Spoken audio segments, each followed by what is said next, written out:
Hello guys, welcome back to your channel Baishakhi Das ব্লগে তোমাদের অনেক অনেক স্বাগত। বন্ধুরা, আশা করি তোমরা খুব ভালো আছো। আমরা সবাই খুব ভালো আছি। আমরা এখন টোটো করে রাস্তায় চললাম যাতে তোমরা ভিডিওটা দেখতে পাও, তাই ক্যামেরাটা ব্যাক করে তোমাকে দেখাচ্ছি। রাস্তাঘাটে এত জ্যাম, আর আমরা কোথায় যাচ্ছি সেটা তোমাদেরকে বলছি ভিডিওর মধ্যে।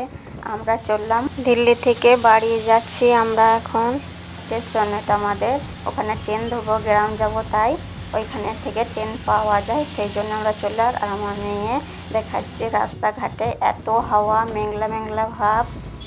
আর এই দেখো কত বড় বড় 4 চাকা করে গাড়ি, দেখে তো ভয় লাগছে। এই ধারে একা যাওয়া তো অসম্ভব। আর চলো দেখাই বাইরের সাইডগুলো।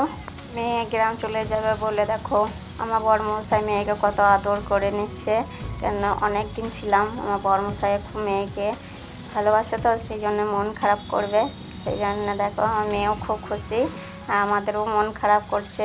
যে কিছু করার নাই, মেয়েকে তো পড়াশোনা করাতে হবে। আমাদের ঘোরাঘুরি হয়ে গেল, অনেক কদিন এসেছি বন্ধুরা। পুজোতে এসেছিলাম, কালী পুজো হয়ে গেল, তাও এখনও বাড়ি যায়নি কেন ভিড় ভাট্টা ছিল।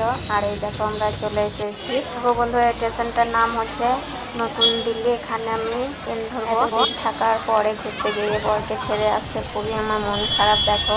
আর আমি এখানে দাঁড়িয়ে দাঁড়িয়ে ব্যাগগুলো দেখছিলাম। তোমাদের দাদা ভাই টিকিট কাটতে গেছে, যে টিকিট কাটতে দেখছি আমার মেয়ে ঘুম আসছে, হাই হচ্ছে, আর এদিকে ক্যাম্পাস করছে ট্রেনে, তাই আমি আর এই দেখো ফুচকাটা এখানে বসে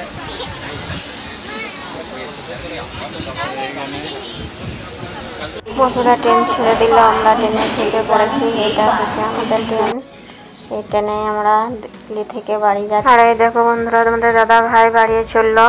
আর এটা মেট্রো যাওয়ার রাস্তা, এদিকে মেট্রোতে চাপা হয়। আমাদেরকে ট্রেনে চাপে দিয়ে তোমাদের দাদা ভাই এখন ঘর চললো, কিন্তু অন্ধকার হয়ে গেছে দেখো রাস্তাঘাট, অনেকটা রাতও হয়ে গেছিলো। বন্ধুরা ভিডিওটা এতটুকু, বাই।